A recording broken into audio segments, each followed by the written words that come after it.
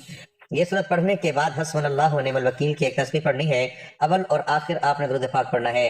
اگر یہ عمل آپ نے نماز عشاء کے بعد کر لیا تو یقین کیجیے جو بھی بڑے سے بڑا مالی مسئلہ ہوگا وہ حل ہو جائے گا۔ اللہ پاک آپ کے گھر میں غیبی بارش عطا کر دیں گے اور وہاں سے رزق ملے گا جہاں سے آپ نے کبھی سوچا بھی نہیں ہوگا۔ توجہ اور دھیان سے اور دل میں اپنے گناہوں پر ملامت کرتے ہوئے سچی توبہ کرتے ہوئے استغفار پڑھنا ہے تاکہ اللہ تعالیٰ آپ کے گناہوں کو معاف فرما کر آپ پر نظر کرم فرمائے اور آپ کے رزق کی پریشانیاں، مال و دولت کی تنگی کو دور فرمائے تاکہ آپ کو کسی کے سامنے ہاتھ پھیلانے کی ضرورت نہ پڑے، نہ کسی سے ادھار مانگنے کی ضرورت پڑے۔ بندوں کے سامنے رسوا ہونے سے بہتر ہے کہ اللہ تعالیٰ کی تسبیح بیان کی جائے، اس کو راضی کیا جائے، کیونکہ جب اللہ تعالیٰ بندے سے راضی ہو جاتا ہے تو اس کو وہ سب کچھ عطا کرتا ہے جس کی وہ خواہش کرتا ہے۔ تو آپ نے اپنے وظیفے کو اپنے گناہوں اور غلطی کوتاہیوں کی وجہ سے زائل نہیں کرنا، آخر میں استغفار کا ذکر لازم کرنا ہے اور اس کے بعد درود شریف پڑھنا ہے جتنا وظیفہ شروع کرنے سے پہلے پڑھا تھا۔ پھر اللہ تعالیٰ سے اپنے مقاصد، اپنی خواہشات، اپنی مرادوں کے لیے رو رو کر گر گڑا کر دعا مانگنی ہے۔ انشاءاللہ اس عمل، اس وظیفے سے اللہ تعالیٰ آپ کو سب کچھ عطا فرمائے گا، کیونکہ جب اللہ تعالیٰ کو اس کے کلام پاک کی آیات کو ایک خاص تعداد میں پڑھا جاتا ہے یا جب اس کا ذکر اور تسبیح کی جاتی ہے تو اللہ تعالیٰ اس پڑھنے والے بندے کی طرف متوجہ ہوتا ہے اور فرشتوں کو حکم دیتا ہے کہ میرے اس بندے کی تمام جائز خواہشات کو پورا کر دو، تو فرشتے اللہ تعالیٰ کے حکم سے اس کی تمام پریشانیاں دور کر دیتے ہیں اور اس کے لیے آسانیاں پیدا کر دیتے ہیں۔ اس کو وافر مقدار میں رزق عطا کیا جاتا ہے اور اس کی نسلوں کو بھی خوشحال کر دیا جاتا ہے۔ سورۃ فاتحہ قرآن کریم کی مختصر سورت ہے۔ اس میں 1 رکوع، 7 آیات، 27 کلمے یعنی الفاظ اور 140 حروف ہیں۔ امام مجاہد رحمۃ اللہ علیہ فرماتے ہیں سورۃ فاتحہ مدینہ منورہ میں نازل ہوئی۔ ایک قول یہ ہے کہ سورۃ فاتحہ 2 مرتبہ نازل ہوئی، ایک بار مکہ مکرمہ میں اور ایک مرتبہ مدینہ منورہ میں۔ امام جلال الدین سویتی شافعی رحمۃ اللہ علیہ نے روایت ذکر کی، فرماتے ہیں ابلیس یعنی شیطان 4 مرتبہ چیخے مار کر رویا، ایک مرتبہ جب اس پر لعنت برسی، دوسری مرتبہ جب اسے زمین پر اتارا گیا، تیسری مرتبہ جب اللہ پاک کے آخری نبی رسول ہاشمی صلی اللہ علیہ وسلم نے اعلان نبوت فرمایا، اور چوتھی مرتبہ جب سورۃ فاتحہ نازل ہوئی۔ امام مجاہد رحمۃ اللہ علیہ فرماتے ہیں جب سورۃ فاتحہ نازل ہوئی تو شیطان انتہائی مشقت میں پڑا اور خوب دھاڑے مار مار کر چیخ چلا کر رویا۔ مسلمانوں کے چوتھے خلیفہ امیر المؤمنین حضرت علی المرتضی رضی اللہ عنہ سے سورۃ فاتحہ کے متعلق سوال ہوا تو فرمایا مجھے رسول اکرم نور مجسم صلی اللہ علیہ وسلم نے بتایا سورۃ فاتحہ عرش کے نیچے ایک خزانے سے نازل کی گئی۔ حضرت عبداللہ بن عباس رضی اللہ عنہما فرماتے ہیں ایک روز رسول رحمت شفیع امت صلی اللہ علیہ وسلم تشریف فرما تھے، حضرت جبرائیل امین علیہ السلام بھی حاضر خدمت تھے۔ اچانک آسمان کی طرف سے ایک آواز آئی، حضرت جبرائیل امین علیہ السلام نے آسمان کی طرف نگاہ اٹھائی اور عرض کیا یا رسول اللہ صلی اللہ علیہ وسلم یہ ایک فرشتہ ہے جو آج سے پہلے کبھی زمین پر نہیں آیا۔ اس فرشتے نے بارگاہ رسالت میں حاضر ہو کر سلام کیا، پھر کہا یا رسول اللہ صلی اللہ علیہ وسلم آپ کو 2 نوروں کی خوشخبری ہے، آپ سے پہلے کسی نبی علیہ الصلوۃ والسلام کو یہ 2 نور عطا نہیں کیے گئے، ان میں سے ایک نور سورۃ فاتحہ ہے اور دوسرا نور سورۃ بقرہ کی آخری آیات ہیں۔ جو شخص اس سورۃ فاتحہ اور سورۃ بقرہ کی آخری آیات کی تلاوت کرے اسے ہر حرف پر خصوصی ثواب دیا جائے گا۔ حکیم الامت مفتی احمد یار خان نعیمی رحمۃ اللہ علیہ فرماتے ہیں قرآن کریم کو جہاں سے بھی پڑھا جائے ہر حرف پر 10 نیکیاں ملتی ہیں، لیکن سورۃ فاتحہ اور سورۃ بقرہ کی آیات کو پڑھنے کی یہ فضیلت ہے کہ ہر حرف پر 10 نیکیاں بھی ملتی ہیں اور اس کے علاوہ خصوصی ثواب بھی عطا کیا جاتا ہے۔ سورۃ فاتحہ بالکل رحمت کی صورت ہے، اس لیے اس میں اللہ پاک کی قہر و غضب اور دوزخ کے عذاب وغیرہ کا ذکر نہیں ہے، بلکہ اس صورت میں وہ حروف بھی نہیں آئے جو جہنم وغیرہ کے شروع میں آتے ہیں۔ چنانچہ سورۃ فاتحہ میں 7 حروف نہیں ہیں، ایک سا، دوسرا جیم، تیسرا خا، چوتھا زا، 5واں شین، 6واں زوا، 7واں فا۔ ایک سا صبور کا پہلا حرف ہے اور صبور جہنم کا ایک نام ہے۔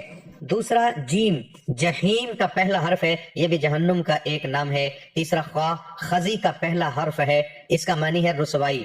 چوتھا زا زفیر اور زقوم کا پہلا حرف ہے، زفیر دوزخیوں کی آواز ہے اور زقوم دوہر دوزخیوں کی غذا ہے۔ 5واں شین شہیق کا پہلا حرف ہے، اس کا معنی ہے جہنمیوں کی آواز۔ 6واں ضا ظلم کا پہلا حرف ہے اور 7واں فا فراق کا پہلا حرف ہے اور فراق کا معنی ہے دوری۔ امام فخر الدین رازی رحمۃ اللہ علیہ فرماتے ہیں جہنم کے 7 دروازے ہیں اور سورۃ فاتحہ میں عذاب پر دلالت کرنے والے 7 حروف کا ذکر نہیں کیے گئے۔ یہ اس طرف اشارہ ہے کہ جو بندہ سورۃ فاتحہ پڑھے دل سے اس پر ایمان رکھے، اس کے حقائق کو پہچانے، وہ جہنم کے 7 دروازوں سے محفوظ رہے گا۔